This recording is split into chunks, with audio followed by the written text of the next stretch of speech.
Hello, my friends. It's Indiana Homes 4 story time, and we continue with our book, The Green Mummy. We begin with Chapter 16, The Manuscript Again. But the professor was not going to let Captain Hervey escape without giving him full information. Before the Yankee skipper could reach the front door, Braddock was at his heels, gasping and blowing like a grampus. Come back, tell me all. I reckon not, rejoined the mariner, removing Braddock's grip. You ain't the one to give the money. I'll go to the Don or to Inspector Date of Pierside. But Sir Frank must be innocent, insisted Braddock. He's got to prove it, was the dry response. Let me go. No, you must tell me on what grounds. Oh, the devil take you, said Hervey hastily, and sat down on one of the hall chairs. It's this way. Since you won't let me skip until I tell you, this almighty aristocrat came to Pierside on the same afternoon as I cast anchor. While Bolton was on board, he looked to have a yarn of sorts. What about? Now, how in creation should I know? Snapped the skipper. I wasn't on hand, as I'd enough to do with unloading cargo. But his lordship went with Bolton to the stateroom, and they talked for half an hour. When they came out, I saw that his lordship had his hair riz, and heard him saying things to Bolton. What sort of things? Well, for one, he said, you'll repent of this. And then again, your life isn't safe while you keep it. Meaning the mummy? I reckon that's so, unless I'm mistaken, said Hervey serenely. Why didn't you go to the police with this information? Me? Not much. Why, I saw no way of making dollars. And then again, I did not think of putting things together until I found that his lordship, meaning Sir Frank, interpolated the professor, frowning. I'm talking queens or kings or Republican lingo. I guess, and I do mean his lordship, said the skipper dryly, until I found that his lordship had been in the public house where the crime was committed. The Sailor's Rest? When did he go there? In the evening, after his talk with Bolton, and after a row, as they both seemed to have had their hair off, he skipped off to the side and went back to his yacht, which wasn't far away. Bolton took his blamed mummy ashore and got fixed at the Sailor's Rest. I gathered afterwards from the second mate of the Diver, which ain't my ship now, that his lordship came to the hotel and had a drink. Afterwards, my second mate saw him talking to Bolton through the window, in the same place as the woman talked. Questioned the professor. That's so. Only it was later in the evening that the woman came along to give chin music through the window. I'm bound to say, added the captain generously, that no one I can place my hand on saw his lordship loafing about the hotel after dark. But what of that? He may have laid his plans and arranged for the corpse to be found later, in that blamed packing case. In this case, is this all your evidence? It's enough, I guess, not to procure a warrant. Why, a man in the States would be electrocuted on half that evidence. I dare say, retorted the little man with contempt, but we are in a land where justice of purest prevails. All your evidence is circumstantial. It proves nothing. The captain was considerably nettled. I calculate that it proves Sir Frank wanted the mummy. Else, why did he come on board my ship to see your infernal assistant? The words he used showed that he was warning Bolton how he'd do for him. And then he talked through the window and was in the public house, which ain't a place for an almighty aristocrat to shelter in. I guess he's a man wanted by the police. Why, added Hervey, warming to his tale, he'd a slap-up yacht laying near the blamed hotel and could easily ship the corpse after slipping it through the window. When he got tired of it and looted the emeralds, he took it by boat below the fort to Mrs. Jasser's garden and left it there, so as to pull the wool over the eyes of the police. It's as clear as mud to me. You search his lordship's shanty, and you'll find the emeralds." "It's strange," muttered Braddock unwillingly. "Strange, but not true," said a voice from the head of the stairs. The young Hope came down leisurely with a pale face, but a determined air. "Random is absolutely innocent." "How do you know?" demanded the skipper contemptuously. "Because he is an English gentleman, and my very good friend." "Ha! I guess that defense won't save him from being lynched." Meanwhile, Braddock was looking irritably at Archie. "You've been listening to a private conversation, sir. How dare you listen?" "If you hold private conversations at the top of your voices in the hall, you must be expected to be listened to," said Archie coolly. "I plead guilty, and I am not sorry. When did you come?" "In time to hear all that Captain Hervey has explained. I was chatting with Lucy, and had just left her, when I heard your loud voices. Has Lucy heard anything?" "No, she is busy in her room, but I'll tell her." Hope turned to mount the stairs. She likes Random, and no more believe him guilty than I do at this present moment." "Stop!" cried Braddock, flying forward to pull Hope back, as he placed his foot on the first stair. "Tell Lucy nothing now. We must go to the fort, you and I and Random. Hervey, you also come, and then you can accuse Sir Frank to his face." "If he dares to do it," said Archie, who looked and felt indignant. "Oh, I'll accuse him right enough, when the time comes," said Hervey, in his coolest manner. "But the time isn't now, savvy? I am going to see the dawn first, and make sure of this reward." "Faugh!" cried Hope with disgust. "Blood money? What of it? If a man is murdered, he should be lynched." "My friend, Sir Frank Random, is no murderer. He's got to prove that, as I said before," rejoined the Yankee in a calm way, and strolled to the door. "So long as gents both." "So long, gents. I'll light out for the Warrior Inn and play my cards.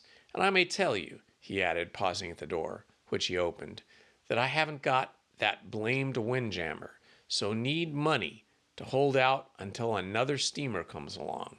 £100 English currency will just fill the bill. So now you know the lay I'm on.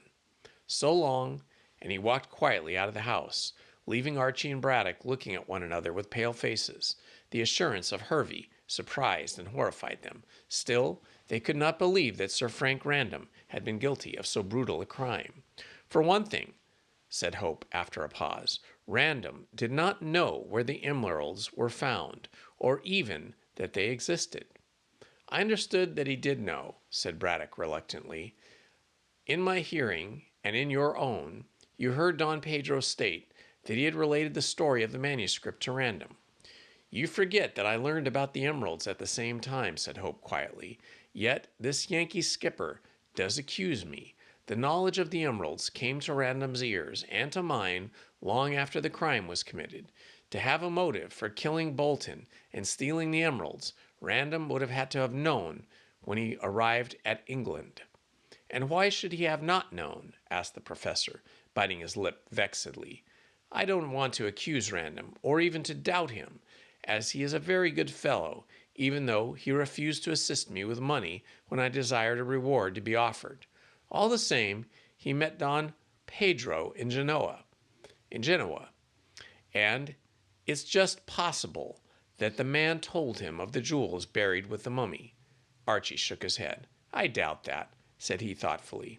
"Random was as astonished as the rest of us when Don Pedro told him of his Arabian Night story. However, the point can easily be settled by sending for Random. I dare say he's at the fort." "I shall send Cockatoo for him at once," said the professor quickly, and walked into the museum to instruct the Kanaka. Archie remained where he was, and seated himself on a chair. With folded arms and knitted brows, it was incredible that he, an Englishman, a gentleman, with a stainless name, and such a well-known soldier, should commit such a terrible crime. And the matter of Hervey's accusation was complicated by the fact of which Hervey was ignorant, that Don Pedro was willing that Random should become his son-in-law. Hope wondered what the fiery, proud Peruvian would say when he heard his friend denounced. His reflections on this point were cut short by the return of the professor, who appeared at the door of the museum, dismissing Cockatoo. When the Kanaka took his departure, Braddock beckoned to the young man. "There is no reason why we should talk in the hall, and let the whole house know of this difficulty," he said in a testy manner. "Come in here." Hope entered and looked with ill-conceived repugnance at the uncanny shape of the green mummy, which was lying on a long table. He examined the proportions, where the swathings had been cut, and some sharp instrument, to reveal the dry, bony hands which formerly had held the costly jewels. The face was invisible, and covered with a mask of dull beaten gold, and green cloth. Formerly, the eyes had been jeweled, but these last were now absent. He pointed out the mask to the professor, who was hovering over the weird dead with a large magnifying glass. "It's strange," said Hope earnestly, "that the mask of gold was not stolen also, since it is so valuable."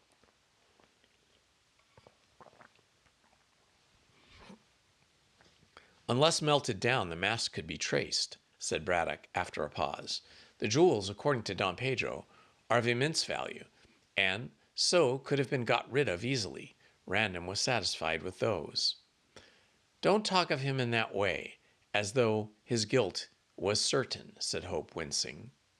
"Well, you must admit that the evidence against him is strong, but purely circumstantial. Circumstantial evidence has hanged many an innocent man before now." Said Braddock uneasily. "I hope it won't hang our friend. However, we shall hear what he has to say. I have sent Cockatoo to the fort to bring him here at once. If Random is absent, Cockatoo is to leave a note in his room on the writing table. Would it not have been better to have told Cockatoo to give him the note, or to give the note to Random's servant?" "I think not," responded Braddock dryly. "Random's servant is certainly one of the most stupid men in the entire army.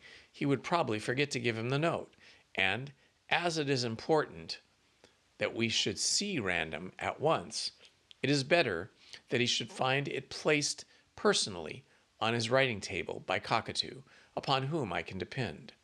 Archie abandoned the argument. As it really mattered very little, he took up another line of conversation. "I expect if the criminal tries to dispose of the emeralds, he will be caught," said he. "Such large jewels are too noticeable to escape comment." "Depends upon the cleverness of the thief," said the professor, who was more taken up with the mummy than with the conversation. "He might have the jewels cut into smaller stones, or he might go to India and dispose of them to some Rajah, who would certainly say nothing. I don't know how criminals act myself, as I have never studied their methods, but I hope that the clue you mention will be hit upon, if only for Random's sake." "I don't believe for one moment that Random is in danger," said Archie, "and if he is, I shall turn detective myself." "I wish you joy," replied Braddock, bending over the mummy. "Look, Hope, at the wonderful color of this wool. There are some arts we have lost completely. Dying of this surprising beauty is one." Mused the archaeologist. "I wonder why this particular mummy is dyed green, or rather, why it is wrapped in green bandages. Yellow was the royal color of the ancient Peruvian monarchs. Vicuna wool dyed yellow. What do you think, Hope? It is strange." Archie shrugged his shoulders. "I can say nothing because I know nothing," he said sharply. "All I do know is that I wish this precious mummy had never been brought here. It has caused trouble ever since its arrival." "Well," said Braddock, surveying the dead with some disfavor, "I must say that I shall be glad to see the last of it myself. I know all that I wanted to know. I wonder if Don Pedro will allow me to strip the mummy. Of course, it is mine, not his. I shall unswathe it entirely," said Braddock. was, as he was about to lay his sacrilegious hands on the dead, when Cockatoo entered breathlessly. He had been so quick that he must have run to the fort and back again. "I knock at the door," said the Kanaka, delivering his message, "and I hear no voice. I go in, I find no one. So I put the letter on the table. I come down and ask the soldier, and he tells me, 'Sir, his master is coming back in a half hour.'" "You should have waited," said Braddock, waving Cockatoo aside. "Come along with me to the fort, Hope, but Random will come here as soon as he returns." "Very likely, but I can't wait. I'm anxious to hear what he has to say in his defense. Come, Cockatoo, my coat, my hat, my gloves. Stir yourself, you scoundrel."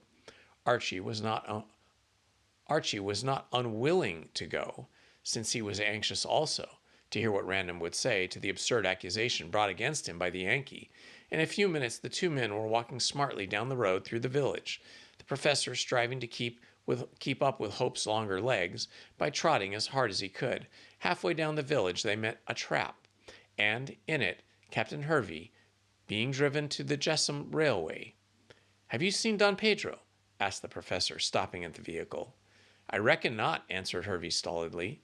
"He's gone into Pierside to see the police. I'm off there also." "You had better come with us," said Archie sternly. "We are going to see Sir Frank Random." "Give him my respects," said the skipper cold-bloodedly, "and say that he's worth £100 to me." He waved his hand, and the trap moved away. But he looked back with a wry smile. "Say, I'll square the matter for double the money and command of his yacht." Braddock and Archie looked after the trap in disgust. "What a scoundrel the man is," said the professor pettishly. "He'd sell his father for what he could get. It shows how much his word is to be depended upon. I expect this accusation of Random is a put-up job." "I hope so, for Random's sake," said Braddock, trotting briskly along. In a short time they arrived at the fort and were informed that Sir Frank had not yet returned, but was expected back any moment. In the meantime, as Braddock and Hope were both extremely well known, they were shown into Random's quarters, which were on the first floor. When the soldier servant retired and the door was closed, Hope seated himself near the window, and Braddock trotted around looking into things. "It's a dog kennel," said the professor. "I told Random that." "Perhaps we should have waited in the mess," suggested Archie. "No, no, no. We couldn't talk there, with a lot of silly young fools hanging about. I told Random I would never enter the mess, so he invited me to come in always to his quarters. He was in love with Lucy then," chuckled the professor, "and nothing was too good for me." "Not even the dog kennel?" said Hope dryly, for the professor's chatter was so rude as to be quite annoying. "Pooh, pooh, pooh! Random doesn't mind a joke. You, Hope, have no sense of humor. Your name is Scotch also. I believe you are Caledonian." "I am nothing of the sort. I was born on this side of the border." "You might as well have been born in the North Pole for all I care," said the little man politely. "I don't like artists. They are usually silly. I wish Lucy had married a man of science. Now, don't talk rubbish. I know what you are going to say." "Well," said Archie, humoring him, "what I am going to say." "Or what will I say?" This nonplussed the irritable savant. I don't know. I don't care. Poof! How hot this room is. What a number of books of travel Random has." Braddock was now at the bookcase, which consisted of shelves swung by cords against the wall. "Random travels a great deal," Archie reminded him. "Quite so, quite so. Wastes his money on that silly yacht. But he hasn't traveled to South America. I expect he's going there. Come here, Hope, and see the many books about Peru and Chile and Brazil. There must be a dozen. And all library books, too." Archie sauntered towards the shelves. "I expect Random is getting up to the subject of South America so that he can talk to Donna Inez." "Probably," snapped Braddock, pulling several of the books out of place. "Why, there isn't a... Dear me, what a catastrophe!" He might as well say so, for in his desire to examine the books, they all tipped off the shelf and lay in a disorderly heap on the floor. Hope began to pick them up and replace them, and so did the author of the mischief. Among the books were several papers scribbled with notes, and Braddock bundled these all in a heap. Shortly, he caught sight of the writing on one.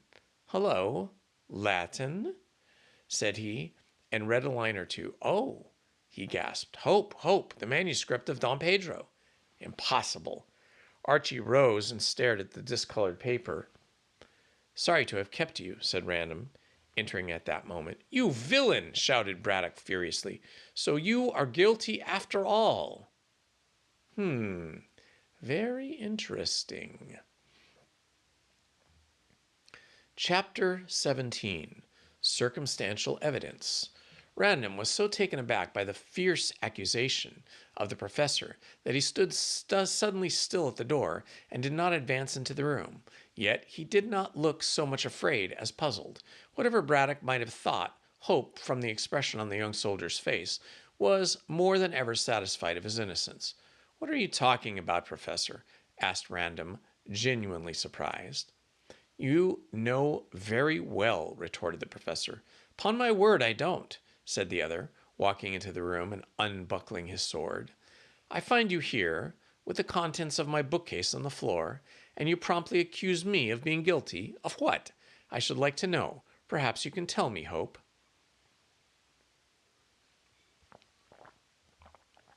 "There is no need for Hope to tell you, sir. You are perfectly well aware of your villainy." Random frowned. "I allow a certain amount of latitude to my guests, Professor," he said with marked dignity.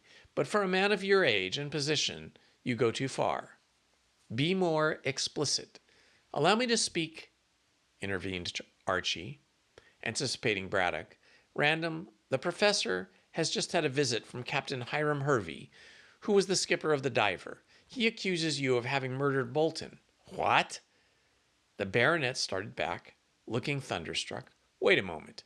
I have not finished yet. Hervey accuses you of murder, of stealing the mummy, of gaining possession of the emeralds, and of placing the rifled corpse in Miss Jasser's garden, so that she might be accused of committing the crime." "Exactly," cried Braddock, seeing that his host remained silent from sheer surprise. "Hope has just stated the case very clearly. Now, sir, your defense." "Defense? Defense?" Random found his tongue at last and spoke indignantly. "I have no defense to make." "Ah, then you acknowledge your guilt?" "I acknowledge nothing. The accusation is too preposterous for any denial to be necessary.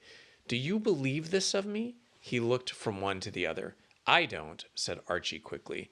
"There is some mistake." "Thank you, Hope. And you, Professor?" Braddock fidgeted about the room. "I don't know what to think," he said at length. "Hervey spoke very decisively." "Oh, indeed," returned Random dryly, and, walking to the door, he locked it. "In that case, I must ask you for an explanation, and neither of you shall leave this room until one is given. Your proofs." "Here is one of them," snapped Braddock, throwing the manuscript on the table. "Where did you get this?" Random took the discolored paper with a bewildered air. "I never set eyes on this before," he said, much puzzled. "What is it?" "A copy of the manuscript mentioned by Don Pedro, which describes the 2 emeralds buried with the mummy of the Inca Coxus." "I see." Random understood all in a moment. "You say that I knew of the emeralds from this, and so murdered Bolton to obtain them." "Pardon me," said Braddock with elaborate politeness. "Hervey says that you murdered my poor assistant, and although my discovery of this manuscript proves that you must have known about the jewels, I say nothing. I wait to hear your defense." "That's very good of you," remarked Sir Frank ironically. "So it seems that I am in the dock.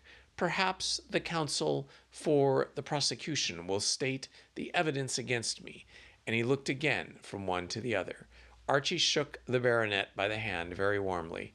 "My dear fellow," he declared decidedly, "I don't believe one word of this evidence." "In that case, there must be a flaw in it," retorted Random, but did not seem to be unmoved by Hope's generous action. "Sit down, Professor. It appears that you are against me." "Until I hear your defense," said the old man obstinately. "I cannot make any until I hear your defense. Go on. I am waiting." And Sir Frank flung himself into a chair where he sat calmly with his eyes steadily fixed on the professor's face. "Where did you get that manuscript?" asked Braddock sharply. "I got it nowhere. This is the first time I've seen it, yet it was hidden amongst your books. Then I can't say how it got there. Were you looking for it?" "No, certainly not. To pass the time while waiting, I examined your library, and in pulling out a book, your case, being a swing one, overbalanced and shot its contents onto the floor.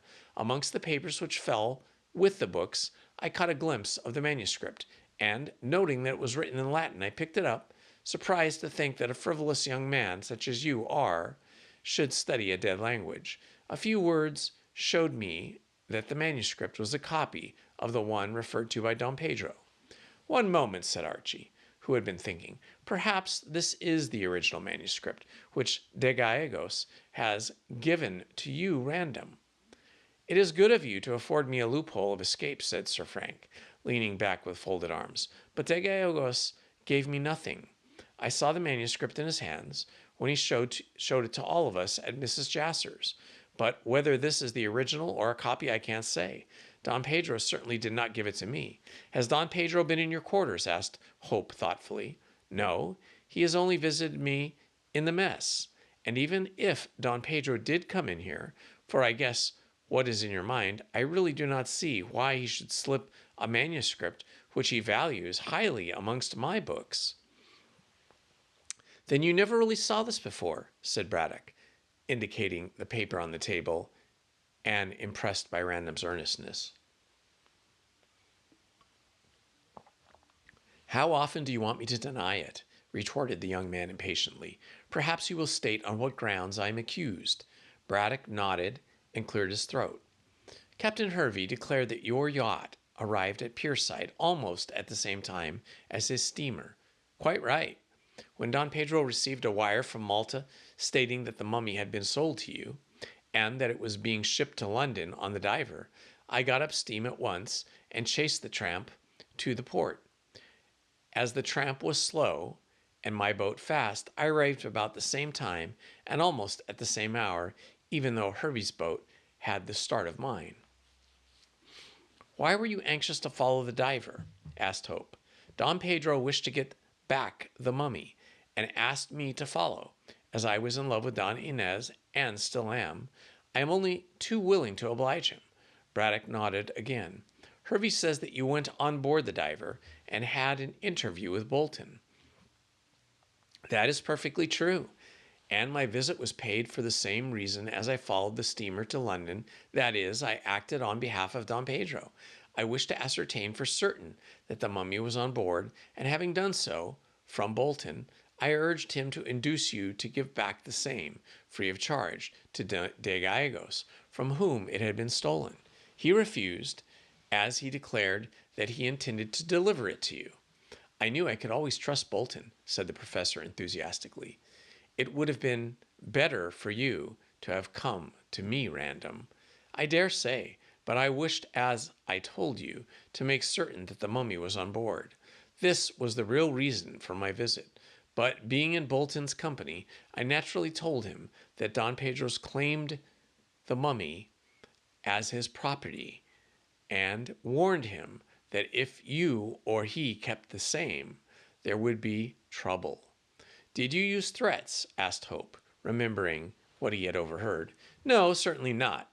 "Yes, you did," cried Braddock. "Hervey declares that you told Bolton that he would repent of keeping the mummy, and that his life would not be safe while he held it." To the surprise of both visitors, Random admitted using those serious threats without a moment's hesitation.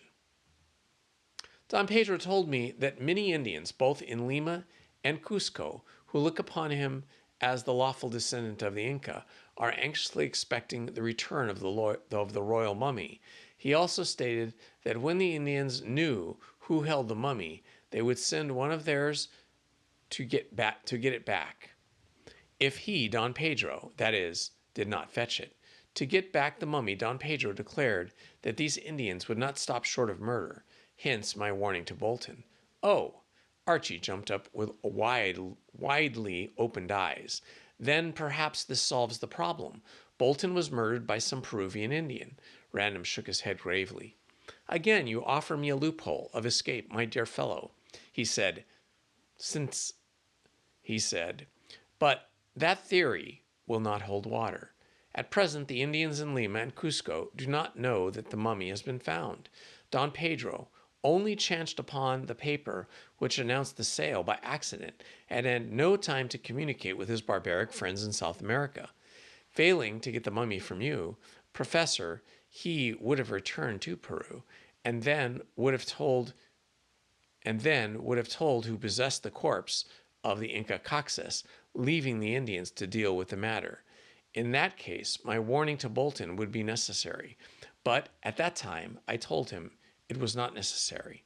However, Bolton remained true to you, Professor, and declined to surrender the mummy. I therefore wired to Don Pedro at Genoa that the mummy was on board the diver and was being sent to Gartley. I also advised him to come here in order to introduce you, the rest of you, and the rest you know. There was a moment of silence. Then Archie, to test if Random was willing to admit everything, as an innocent man certainly would, asked significantly, "Did you see Bolton again after your interview on board the ship?" It was then that the baronet proved his good faith. "Oh, yes," he said, easily and without hesitation.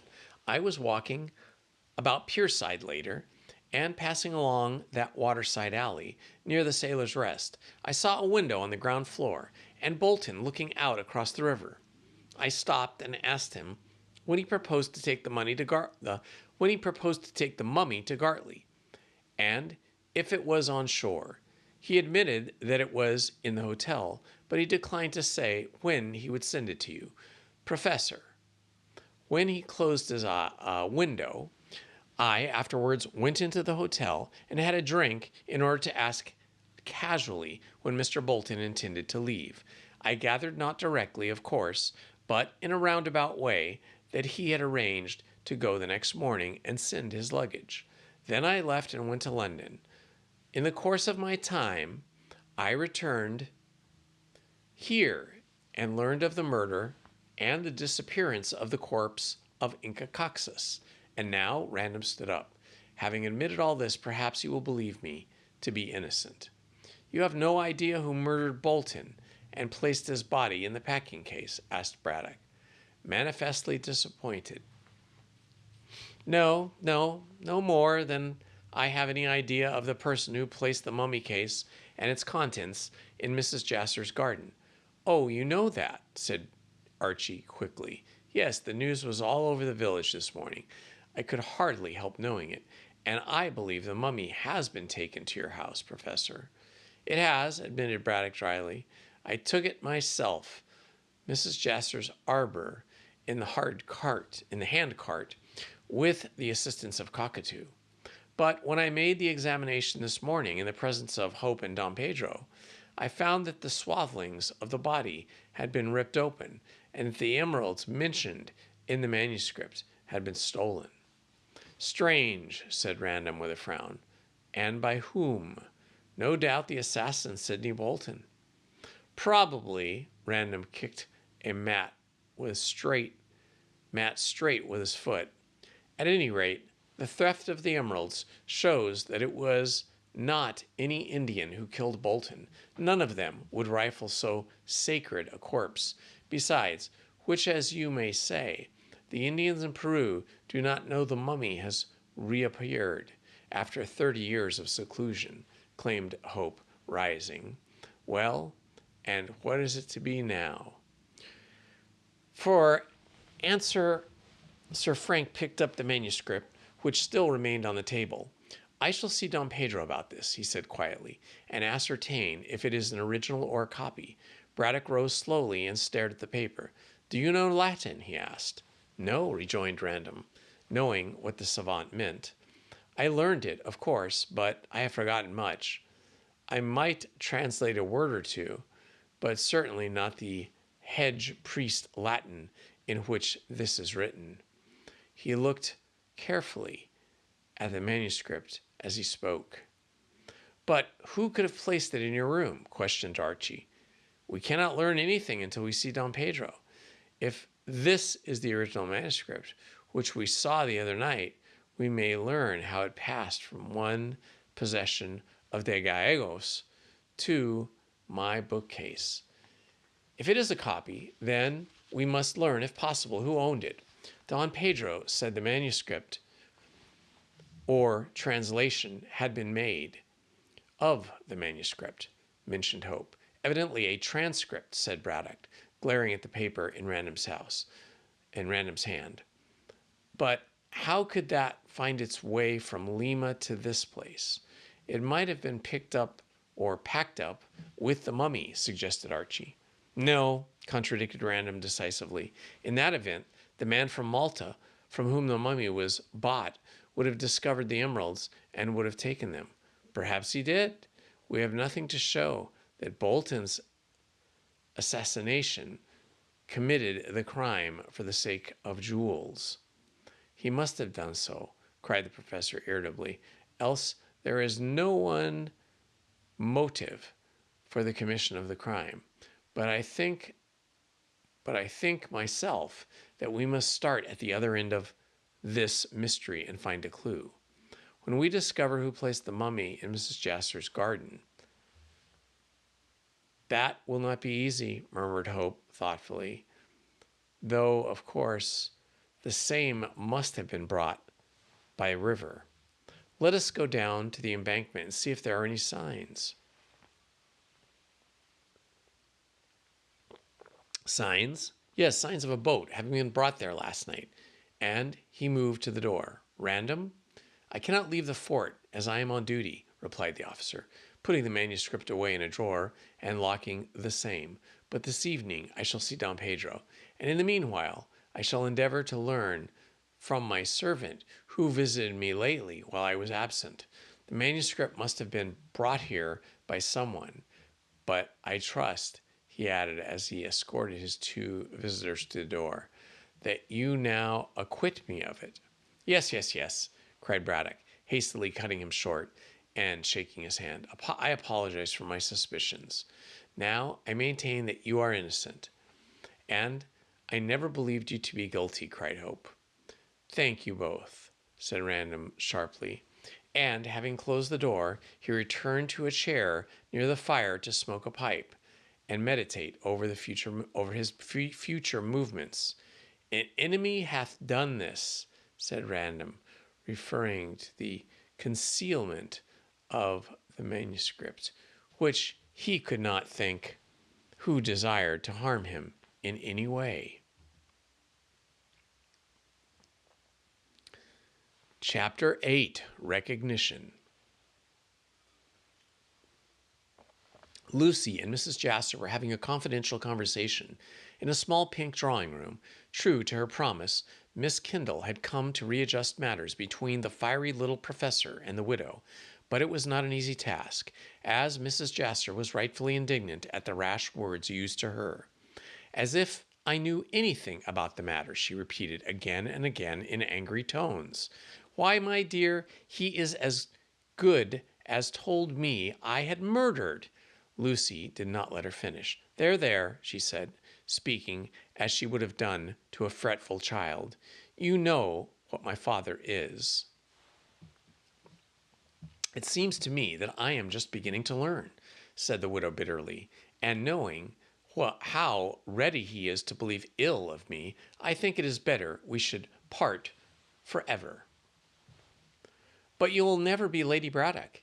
Even if I married him, I'm not sure that I should be, since I learned that his brother is singularly healthy and comes along from a long-lived family. That is a family that has many years. And it will not be pleasant to live with your father when he has such a temper. That was only because he was excited. Think of your salon, of the position you wish to hold in London.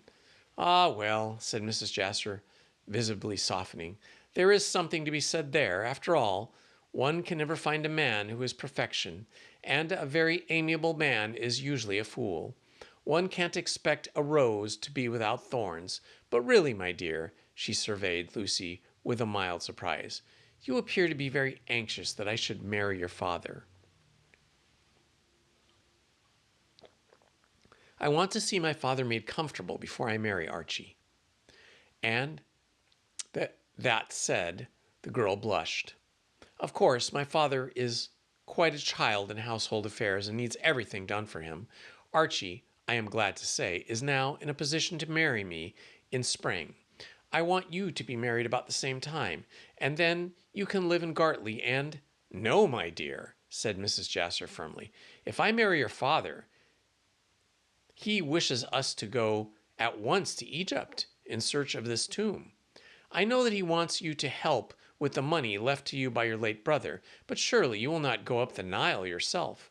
No, certainly not, said the widow promptly. I shall remain in Cairo while the professor goes on his excursion into Ethiopia. I know that Cairo is a very charming place, and that I shall be able to enjoy myself there. Then you have decided to forgive my father for his rash words? I must, sighed Mrs. Jasser. I am so tired of being an unprotected widow without a recognized position in the world. Even with my brother's money, not that it is so very much, I shall still be looked upon askance if I go into society. But as Mrs. Braddock or Lady Braddock, no one will dare say a word against me. Yes, my dear, if your father comes and asks my pardon, he shall have it. We women are so weak, ended the widow virtuously, as if she was making a virtue out of necessity. Things being thus settled, the two talked amiably for some time and discussed the chances of Random marrying Donna Inez. Both acknowledged that the Peruvian lady was handsome enough, but had not a word to say for herself. While thus chatting, Professor Braddock trotted into the room, looking brisk and bright from his stroll in the cold, frosty air. Gifted as he was with scientific assurance, the little man was not all taken aback by the cold reception of Mrs. Jasser, but rubbed his hands cheerfully. Ah, there you are, Selina, said he, looking like a bright-eyed robin. I hope you are feeling well. How can you expect me to feel well after what you said? Remarked Mrs. Jasser, reproachfully, and anxious to make a virtue of forgiveness. Oh, I beg your pardon. I beg your pardon. Surely, Selina, you are not going to make a fuss over a trifle like that. I did not give you permission to call me Selina. Quite so. But as we are to be married, I may as well get used to your Christian name, my dear. I am not so sure that we will be married, said Mrs. Jasser stiffly. Oh, but we must, cried Braddock in dismay. I am depending upon your money to finance my expedition to Queen Tosher's tomb. I see, observed the widow coldly, while Lucy sat quietly by and allowed the elder woman to conduct the campaign. You want me for my money. There is no love in the question? My dear, as soon as I have the time, say during our voyage to Cairo, whence we start inland up the Nile for Ethiopia, I shall make love whenever you like. And, confound it, Selina, I admire you to no end. To use a slang phrase, you are a fine woman and a sensible woman, and I am afraid that you are throwing yourself away on a snuffy old man like myself. Oh, no, no. Pray do not say that, cried Mrs. Jasser, visibly moved by his flattery. You will make a very good husband, if you will only strive to govern your temper. Temper, temper. Bless the woman, I mean you, Selina. I have the very best temper in the world. However, you shall govern it, and myself also, if you like. Come, he took her hand. Let us be friends and fix the wedding day. Mrs. Jasser did not withdraw her hand. Then you do not believe that I have anything to do with this terrible murder? She replied, playfully.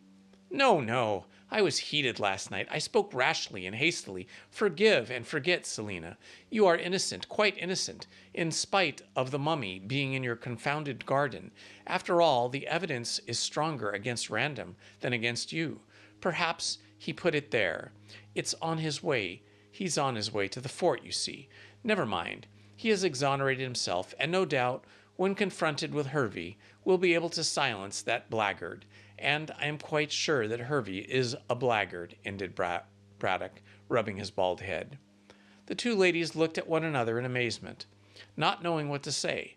They were ignorant of the theft of the emeralds and the accusation of Sir Frank by the Yankee skipper, but with his usual absent-mindedness, Braddock had forgotten all about that and sat in his chair rubbing his head, quite pink and rattling on cheerfully.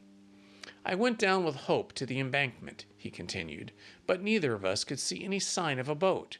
There's the rude, short jetty, of course, and if a boat came, a boat could go away without leaving any trace. Perhaps that is so. However, we must wait until Don Pedro and Hervey again, and then— Lucy broke in desperately. What are you talking about, Father? Why do you bring in Sir Frank's name in that way? What do you expect me to say? Retorted the little man. After all, the manuscript was found in his room, and the emeralds are gone. I saw that for myself, as did Hope and Don Pedro, in whose presence I opened the mummy case.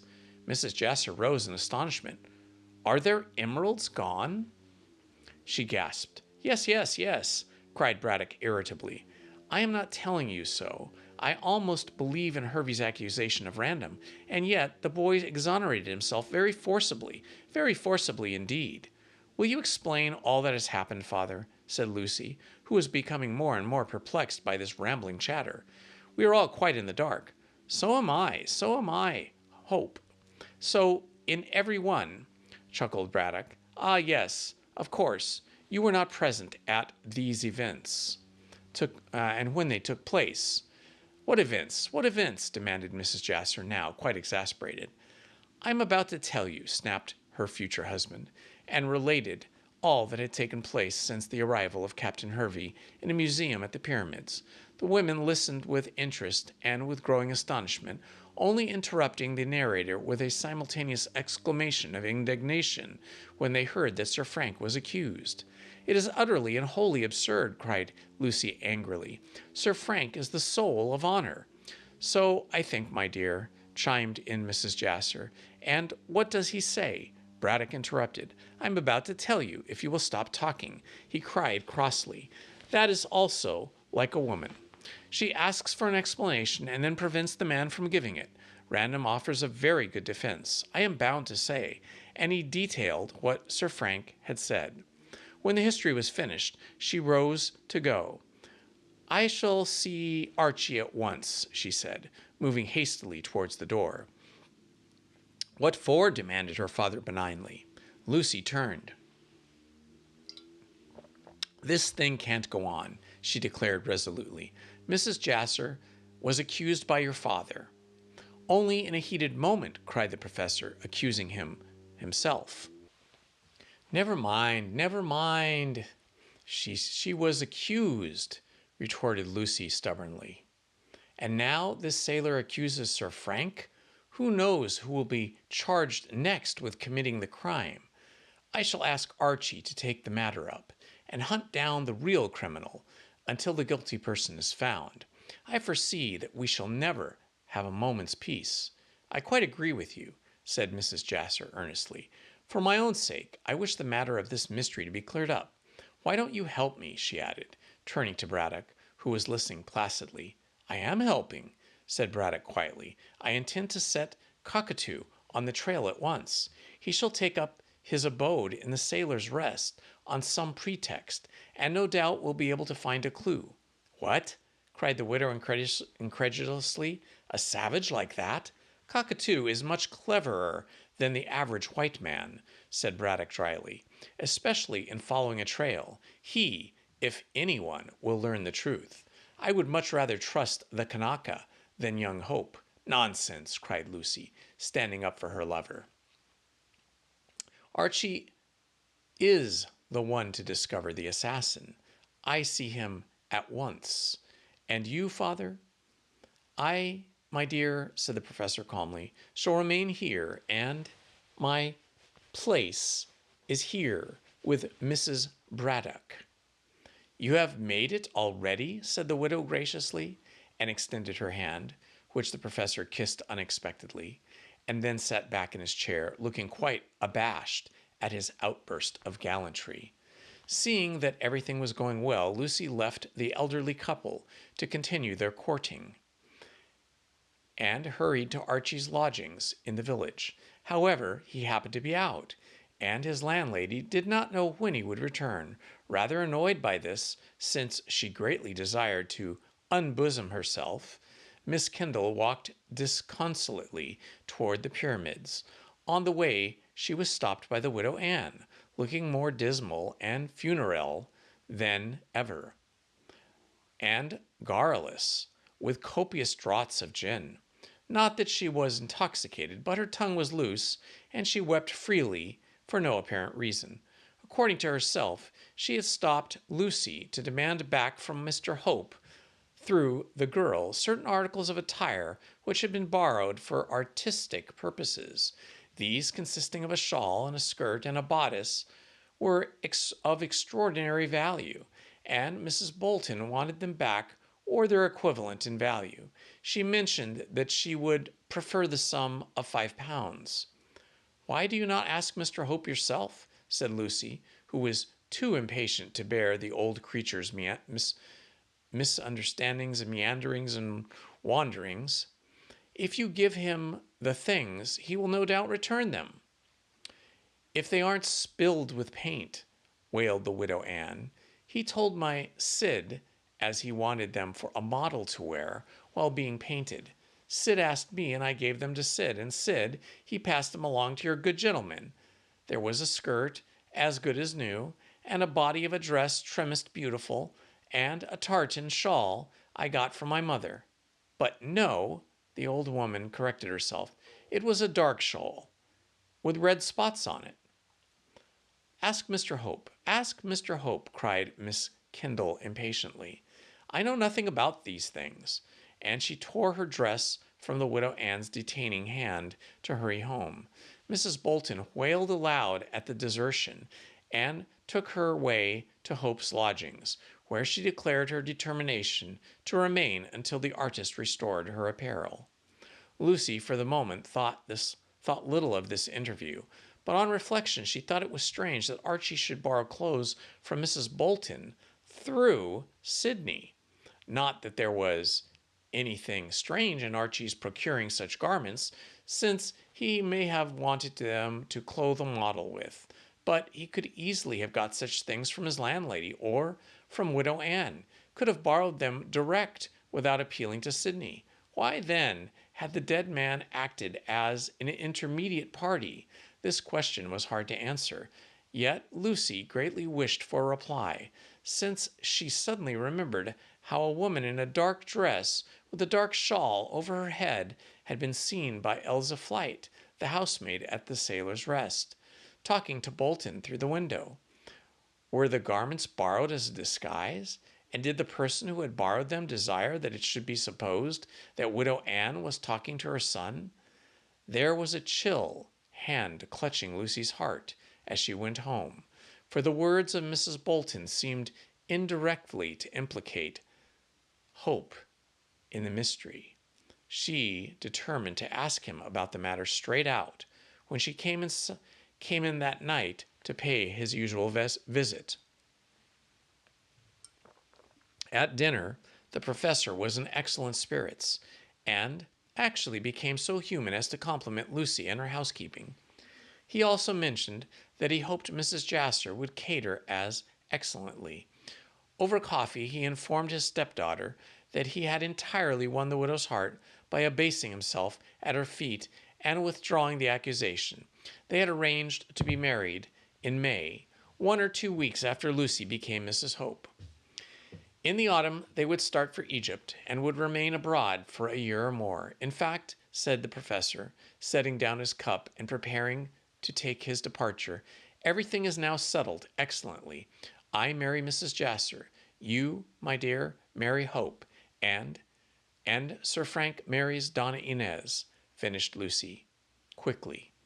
That, said Braddock stiffly, entirely depends on what De Gallegos says to his accusation of Hervey's. Sir Frank is innocent. I hope so. I believe so. But he will have to prove his innocence. I shall do my best, and I have sent round to Don Pedro to come here. We can talk it over. Can Archie and I come also? Asked Miss Kendall anxiously. Somewhat to her surprise, the professor yielded a ready assent. By all means, my dear. The more witnesses we have, the better. It will be perfect. We must do all in our powers to bring this matter to a successful issue. So things were arranged, and when Archie came to the drawing room, Lucy informed him that Braddock was in the museum with Don Pedro, telling all what had happened. Hope was glad to hear that Lucy had secured the professor's consent, that they should be present, for the mystery of Bolton's terrible death was piquing him, and he dearly desired to learn the truth.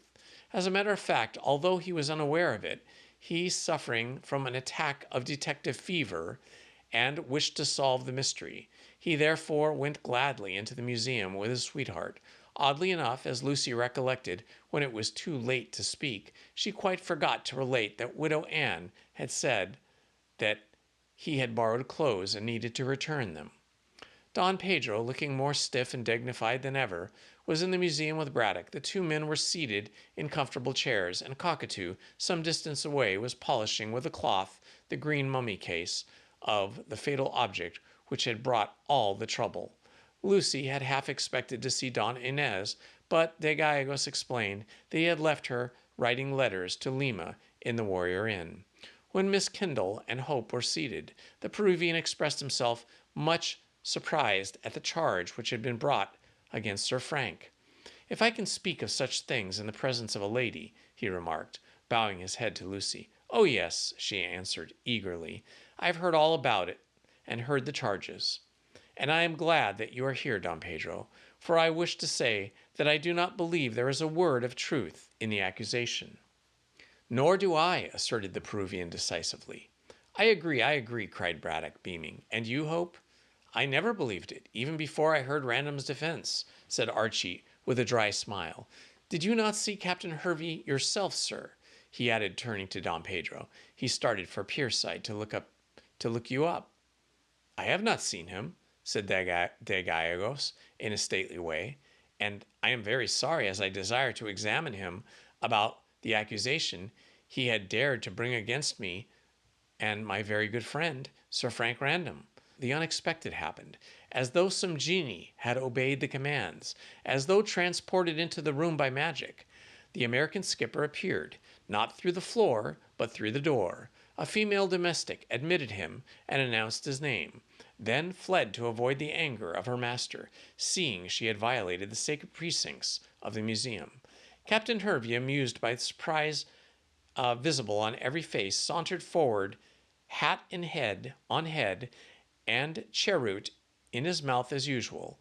But when he saw Lucy, he removed both with a politeness scarcely to be expected from so rude and ready and rough a mariner.